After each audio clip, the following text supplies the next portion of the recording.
My space, your space, your space, my space, our space.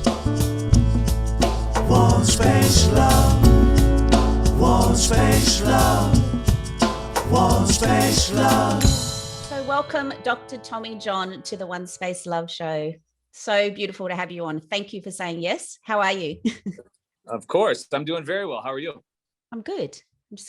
I'm very good. And yeah, I'm very good. And it's an interesting time we are all living in at the moment. And I felt very drawn to have you on. So I really appreciate you taking the time, because I know you've got a lot of projects that you're spinning up in the air and juggling as well. And you're all the way over in the States in LA, right? San Diego, yes. Oh, San Diego, yes. Sorry. Yeah, San Diego. it's all good.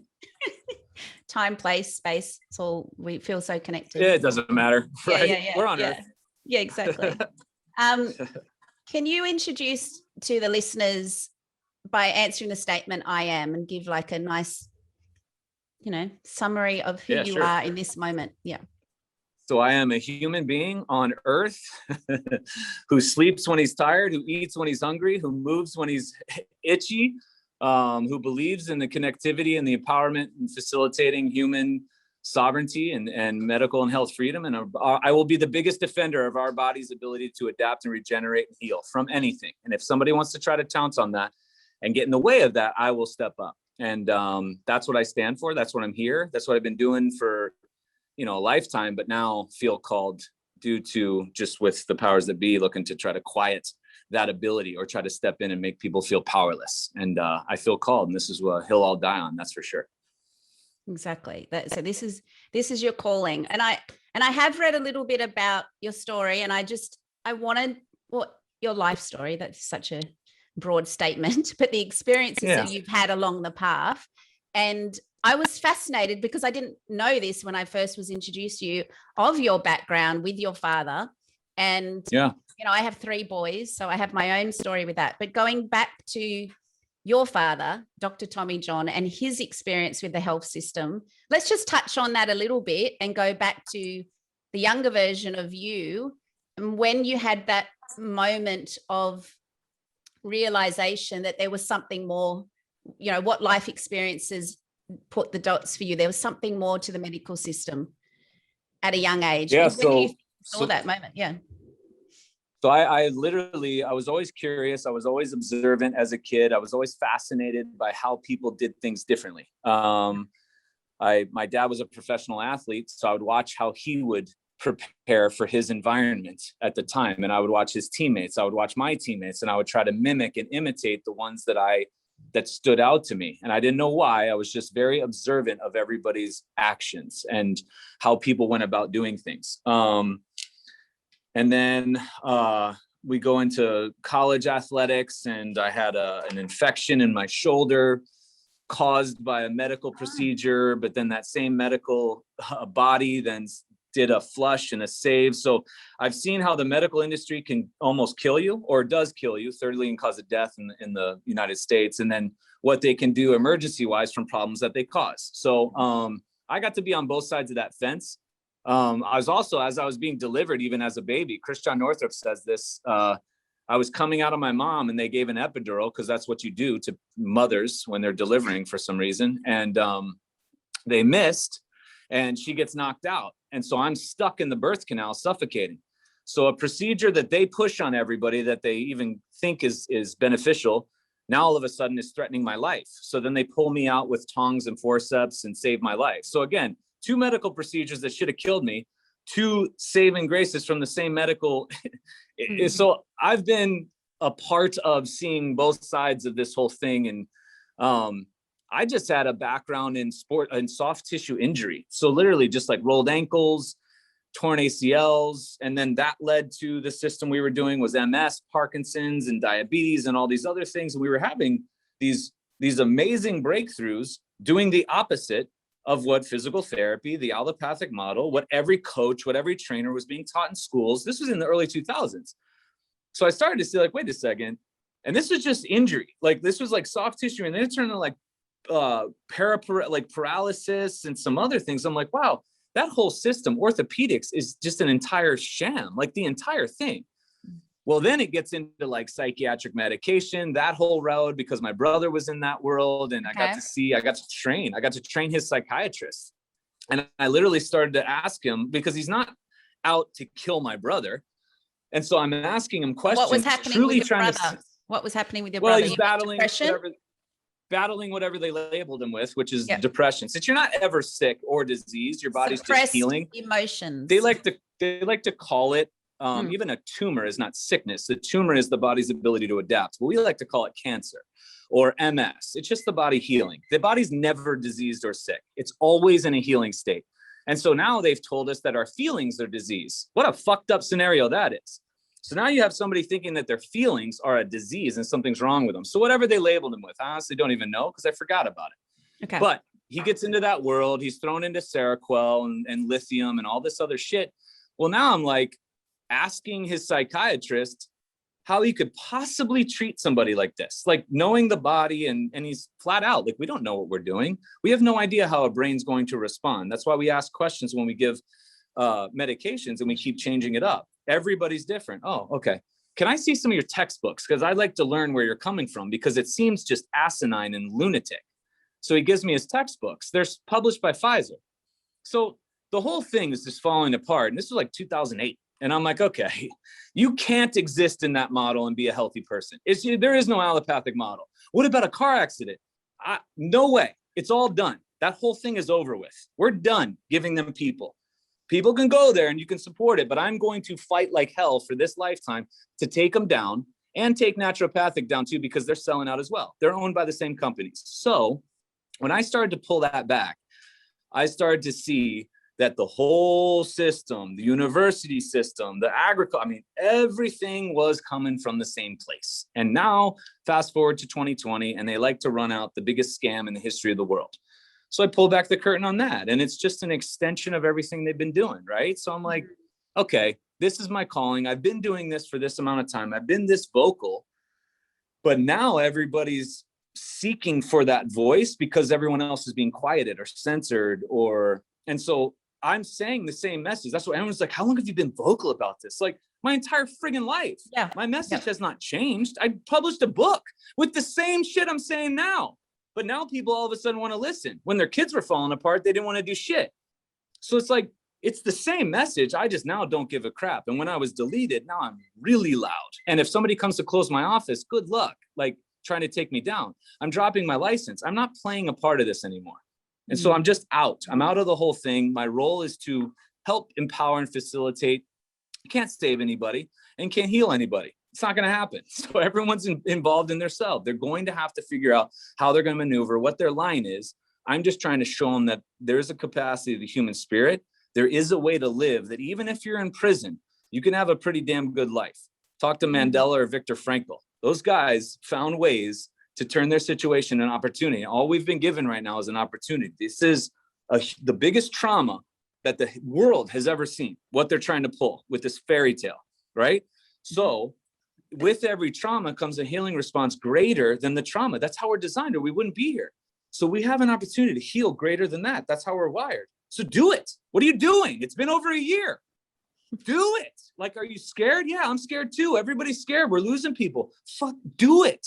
Right now, you're still alive. You have to take action on this. Otherwise, you're going the other way. And nobody's going to say, I'm not waiting for others. And if I lose family, you lose family. But this is one of the biggest divides and biggest eye openers to, you have to wake up or you will be left. That's all there is to it.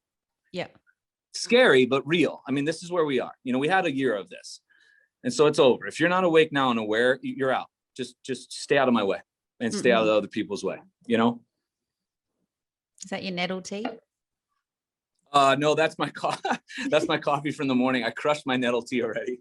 The good call. That's okay. I observe. Can you also share about your father and the medical system? Because, you know, what I was taken back by was the doctor that he came across. I mean, I think it happened before you were born, but how with our operation, but how he's, you know, they're just saying that there's a 1% chance, and that 1%, I mean, of course it was his accountability and his responsibility. It's not the operation. That's what people Right. miss. It's Right. what he did after. And I love how he said, it's after, listen to your body. We're following you now after the operation. You know, we've done the medical part, but now you need to tune in and listen to your body. I mean, what a soul to bring you on this earth. I mean, incredible. What was your dad like? I mean, growing up with him and So yeah. he's a beast. And Yeah. here's what's something interesting, because everyone's going to be like, well, Tommy John, you shouldn't be attacking the medical community because the medical community saved your dad's career. Well, let's wait and see how he got there.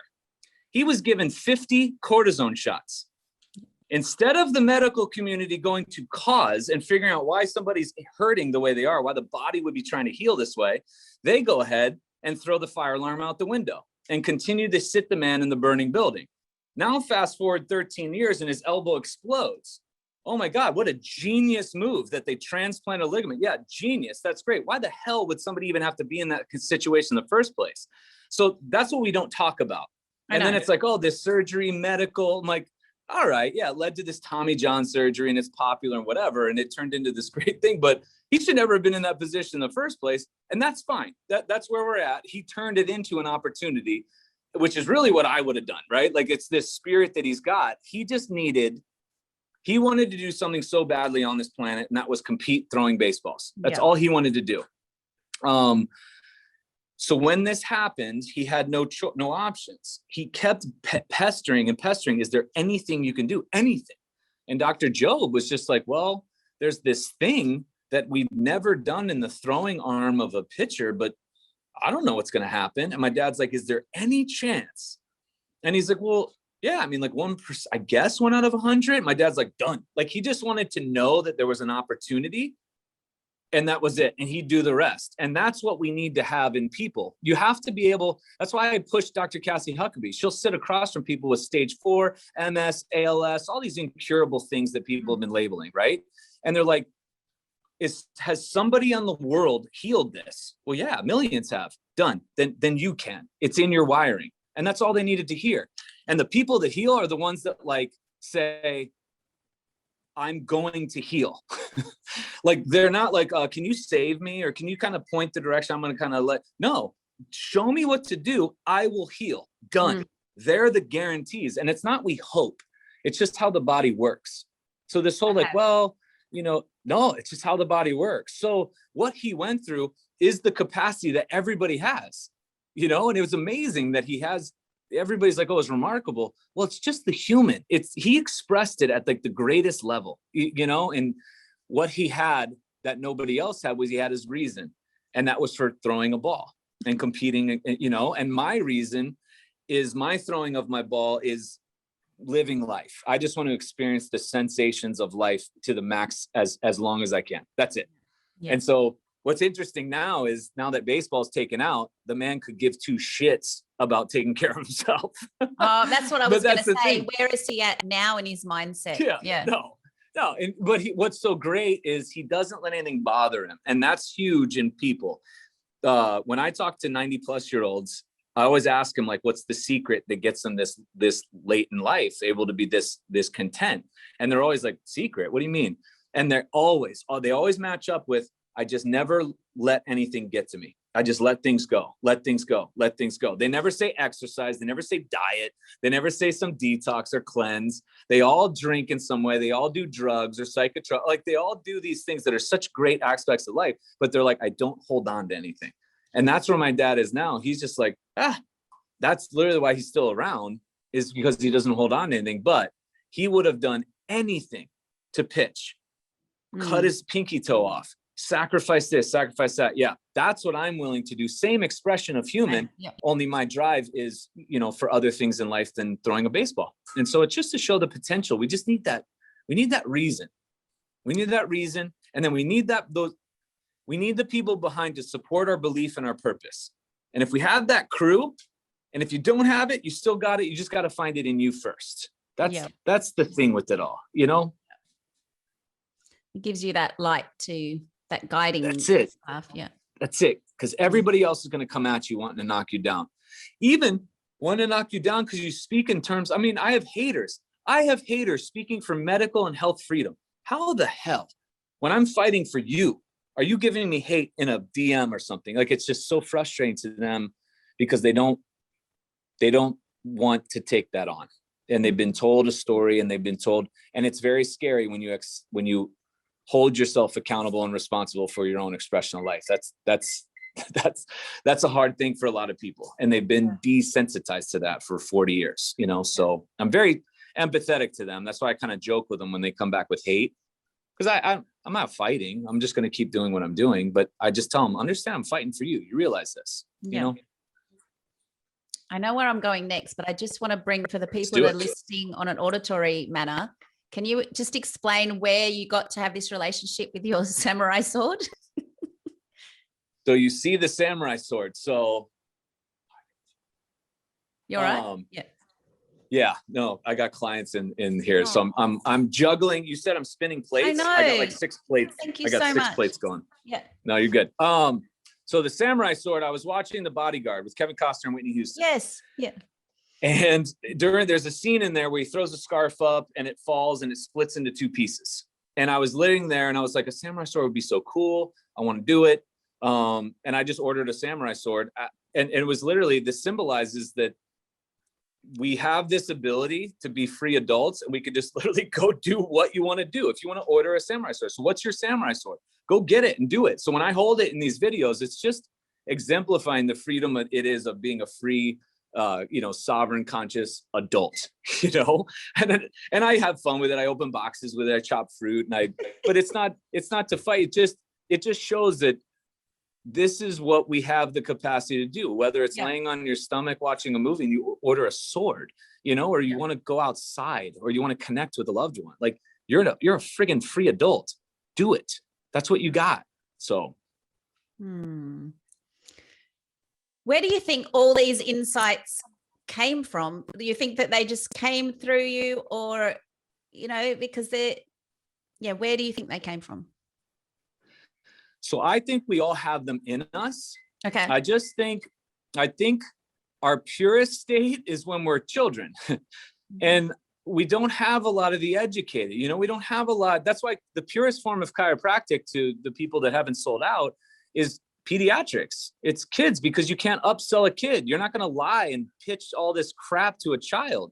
And they respond so quickly because they don't have this guarded expectation, and they're curious, and they challenge, and they see no limit. They literally see adventure, and their imagination is possibility. We all have that. It just gets knocked out of us in school and university, and parents and priests and ministers and freaking, you name it, right? Like television. It's like, my God.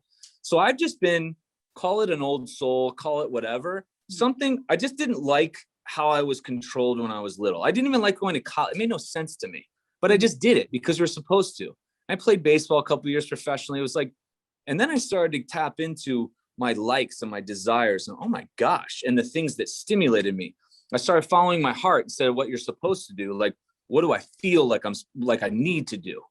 And now I've tapped into that because I'm so not, if you try to parent me or manage me, I'm out. Like, I cannot take it. It's such a bad taste in my mouth that I can't stand this. How are you with relationships? Well, same. I mean, I have like respect, right? And so I'm always open to improving. And so it's one of those things that I value certain people to give my time to. And so let me phrase that. So Dr. Northrup calls them energy vampires, right? Like, there's such a select few people that I respect enough to give my time to challenge me to be a better person, what I'm doing, so I accept, like, oh, if it comes out of certain mouths or from certain bodies, but it's not just everyone throwing everything at me. I'm reading a book and everyone, oh, no, that's not happening. But if it's a certain group of people and they're like, hey, TJ, and they just, we talk, and it's like, oh, interesting. That's cool. But my biggest thing is to let that 12-year-old out and let him lead the way. Because that was when I was happiest. I always revert back to 12 years old for some reason, my memories, 12-year-old with adult responsibilities and adult capacity. And so far, everybody's just like, you literally just live like you're 12. I'm like, why can't you? Like, what's wrong with that? We were so closer to connect, creator, whatever you think we came from when we were children. So I'm trying to like tap into that and bring it out. And everybody seems to be drawn to that. Do you know what I mean? Like everyone kind of is addicted to my way of delivering. They're like, I just feel good when I listen to I feel good. And so that's where we're kind of heading. So as far as like, where did it come from? All that, I think it's always been in. It's always been there. What's inspiring you at this moment when you say in that joy, childlike playfulness energy? What is your time other than work and helping others? What ignites you at the moment and gives you inspiration to keep going? Because it can be quite overwhelming. So what gets you up and inspires you? So I first want people to understand that there's not a day that goes by that I don't go through depression or anger or loneliness that's the human experience, is all of it. And those are lessons, those are opportunities. So I do not try to do stuff to hide those. I don't try to deny them. I don't try to, cloud them up with people or alcohol or drugs or some treatment or a healer. No. I sit with them and I let myself be with those. And then I take action. So I try to be like, why am I feeling that? It's interesting. Oh, I felt that after I had that engagement with that person, or I felt that after I read that thing, or I felt like, I try to make sense of it all. Because your body is the all-time ruler. It knows exactly what you need to do, where you need to be, who you need to be with, what you need to consume. It knows. And if we tap in, the guru is inside you. So I, knowing this and believe this, full faith, I'll go and I'm like, wow, body, what are you trying to tell me right now? It's not always pretty. It doesn't always feel good. It doesn't always smell good. It's not always accepted, but it's you, it's your path. And then what I try to do to make sense of it all is I get out into nature. And I will literally, like a sunset or a forest or a quiet mountain or the ocean or pelican surf in the waves, or like there's always that connects me to greater and brings in this power that I see outside that we all have access to. Even connecting with a cat. And when I'm petting the cat on the ground, I look under this bush and there's this whole ecosystem under the bush. There's a web with water and drops in it. And there's bugs like irrigating the ground. And the ground is like taking in the dead leaves and turning it into nourishment. And like there's a whole life underneath, but I had to see it by getting down on the ground with a cat.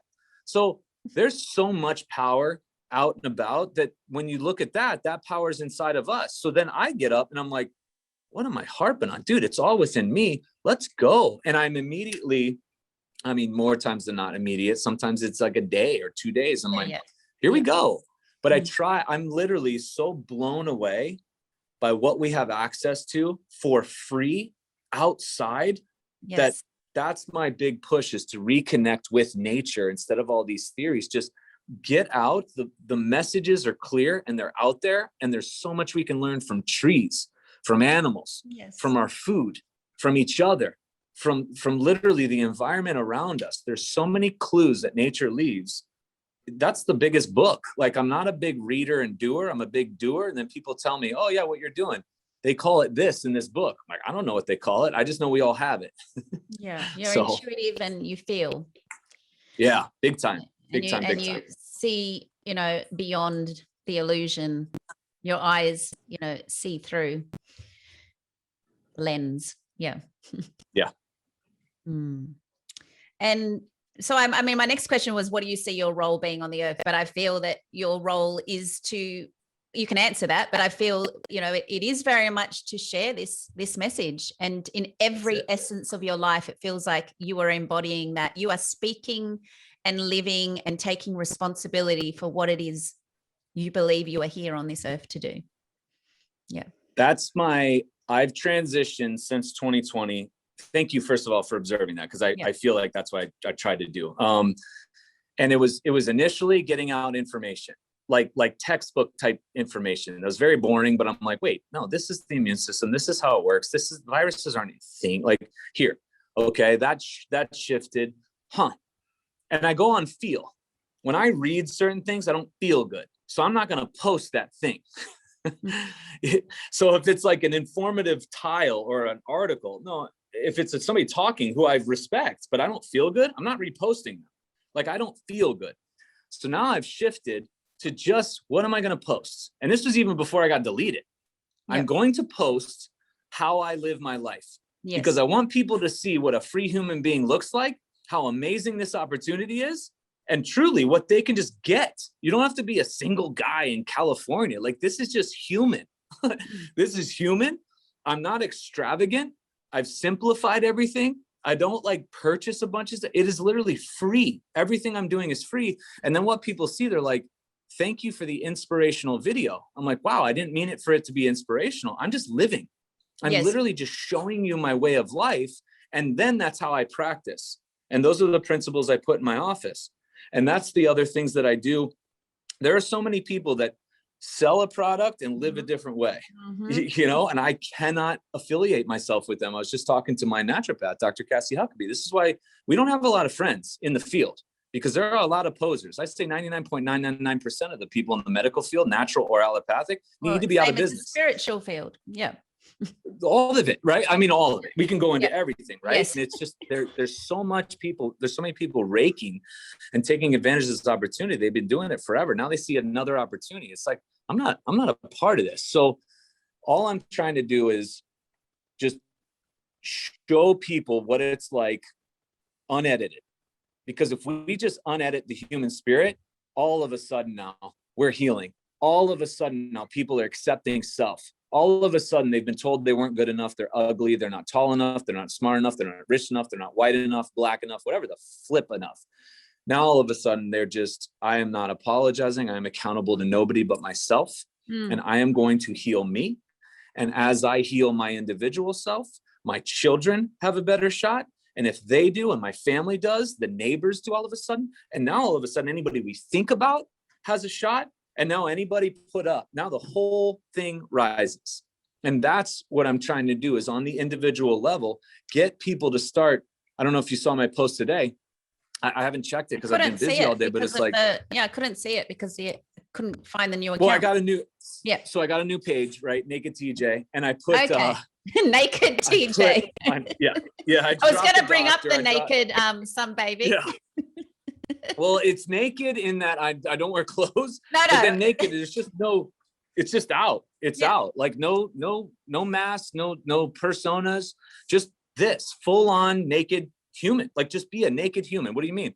Just go, be open, just let it out. But what I did was I said, name something you like, because I did this with a friend the other night. List things you like, just list it. And there are like thousands of comments, and you should see these beautiful answers, and all of them are free. It's like, that's it. Go focus on that. And if we all sit and read these, like, oh my gosh, I could go out and enjoy a morning walk in the sun. I could get feet on fresh grass. I could hug my child or listen to them giggle. I could, take a tree. I could, hug a tree, hang out in the forest, like have a sip of a cup of coffee on a foggy morning. Like, there are so many amazing things, but we've just been experts. We've become experts in all this really bad things. And I'm just like, we got to shift what our perception is and what we stand for, our values and beliefs. I know without a doubt in my mind why I do things, what I want, where I want to go.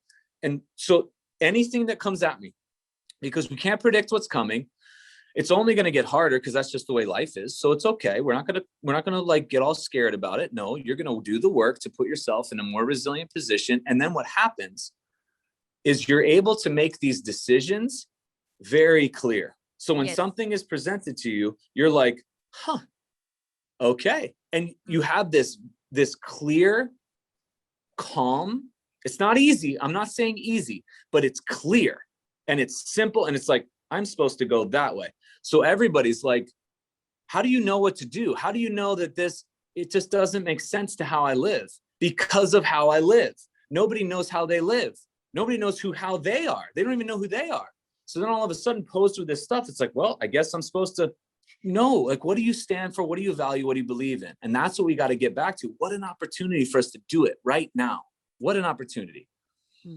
So well said. I mean, for me, the silver lining out of this experience is, isolation, that gave us an opportunity worldwide as a collective to have that opportunity to go within and really reassess who it is we are, that guru within us, and what it is we value, and how it is what we want to put in our mouth to eat, how we want to spend our time, what we want to listen to, what do we want to feed into our mind, body, and soul. And to me, that was the silver lining, and it still is. I'm still living that way. And Totally. I'm juggling so many plates at the moment myself, but I feel I finally got it in 2020, how to first set myself up to be grounded before I went to approach anything. So then everything that comes to me, I'm able to approach it from that place of, that space of knowing. Yeah. Right. How does this feel? Like that body barometer, Totally. Yeah. And that's your truth. It's your capital T truth. And that's why somebody's trying to get me to say something different or act a different way. That's not my truth. And if I'm not acting my truth, I am not my best self, and I am hurting humanity by living in a way that is not me. I'm sorry. It doesn't have to be accepted by everybody. And that's okay. Yeah. But the ones that get me. I think, at the moment, it's a real time. I wish I could find the lyrics. I'll add it in. There's a song by a beautiful Australian band called Hussy Hicks. And it talks about, we all there's a big diversity at the moment, but it's about using that in a way that brings us together through that diversity, because it's okay. Everyone can have their opinion. That's okay. But it's, respecting each of us to have that freedom to choose what we want for our own vessels on this human planet. Yeah. I love it. I know. That's what I'm fighting for. I honor you for fighting for that. We're all, thank you. I think when we say it's time to wake up, I think that word purpose and mission gets thrown around, but I think what it is, see what lights you up, what brings you joy, what is important to you, and do more of that to help that tree you are in the forest. And if we all are those trees, we can create ripples of change. Perfect. You just said it right there. Like get on every broadcast and just say that right there. That's it. Oh, well, I'll get people to interview me.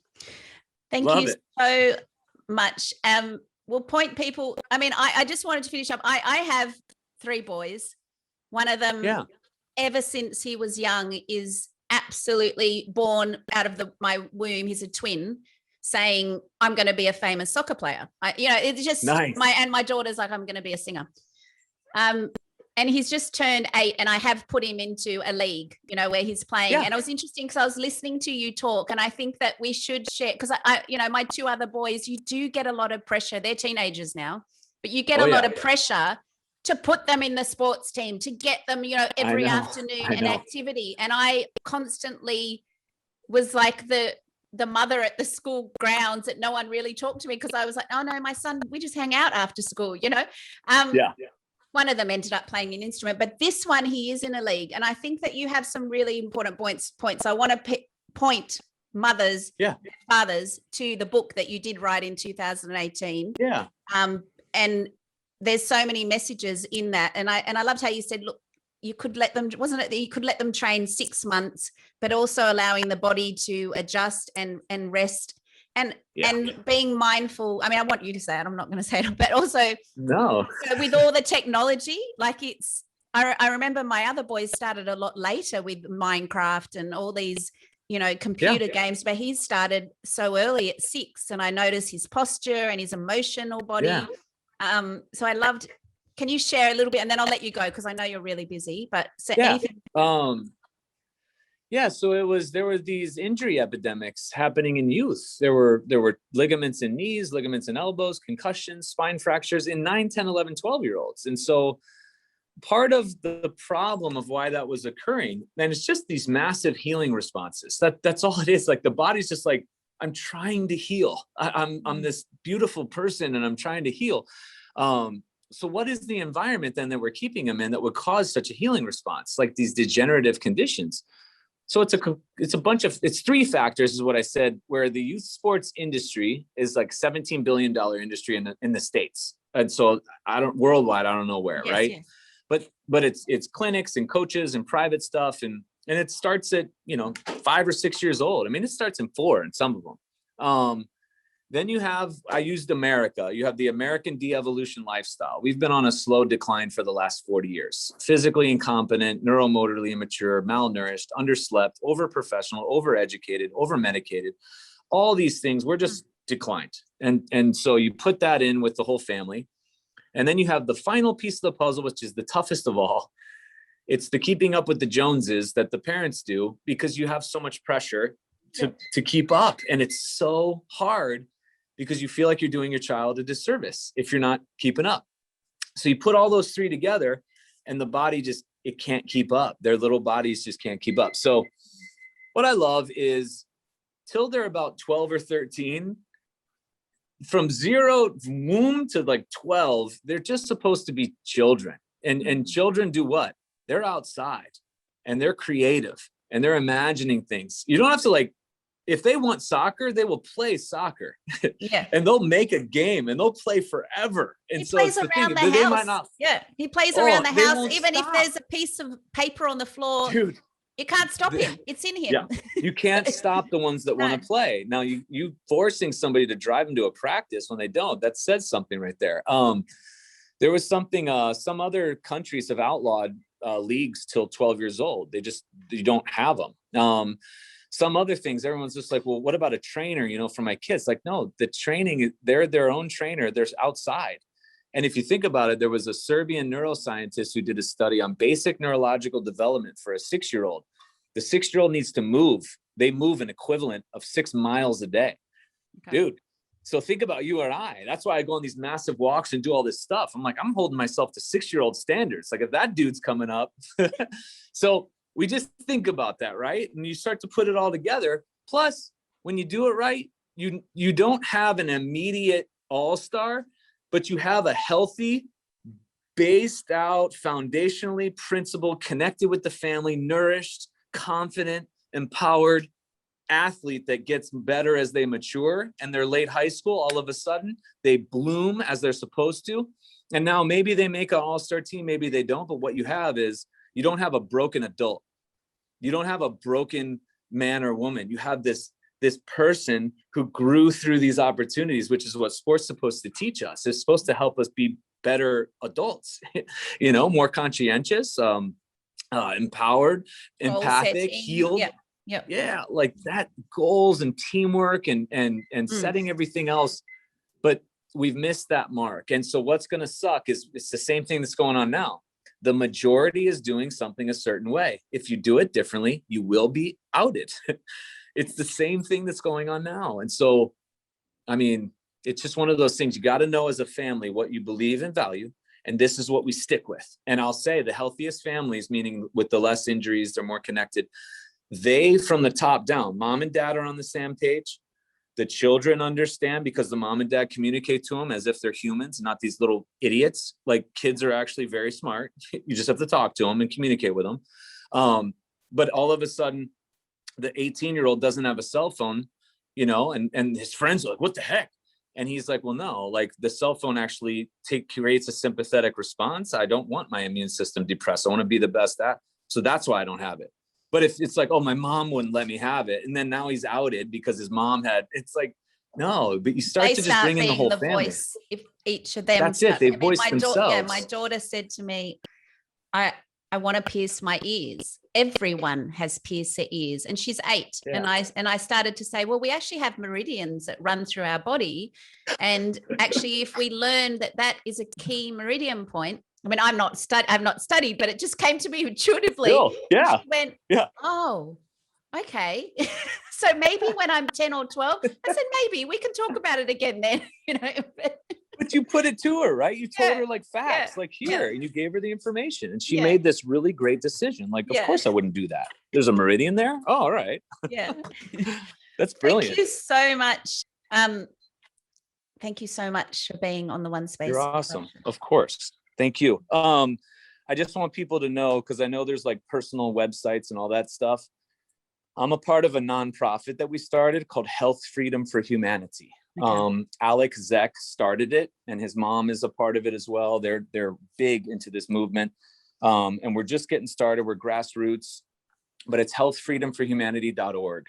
Okay. And so I'm actually doing a podcast for them right after this. That's what I've got. But we've got tons of guests, our podcast. We have all these classes that we're running. It's just a place for everyone to go where we're fighting for health and medical freedom from all angles, from all areas, you know, no brands, we all know what's at stake. We all know what's at risk here. And we're all willing to risk it all. Every single one of us has said this a hill we'll die on, because it's the most important time in humanity we've ever seen. So we're ready. Yep. The age of Kali Yuga. That's it. That's it. It's time to fight and awaken. Done. So say the website again, and I will point everyone to it. Please. healthfreedomforhumanity.org. Good. I just wanted you to say that because that's what we're going to call this show. Oh, awesome. Health, freedom, humanity. Thank you so much. And may we inspire everyone to awaken to health, freedom, that's and the goal. humanity. That's the goal. You're awesome. Thank you. Thank you so much. Keep doing what you're Done. doing. I'll let you get on with your day. Thank you. Thank you. You as well. All right. Bye. Take care. Bye. You too. Bye-bye. Your space, my space, our space. OneSpaceLove, OneSpaceLove, OneSpaceLove.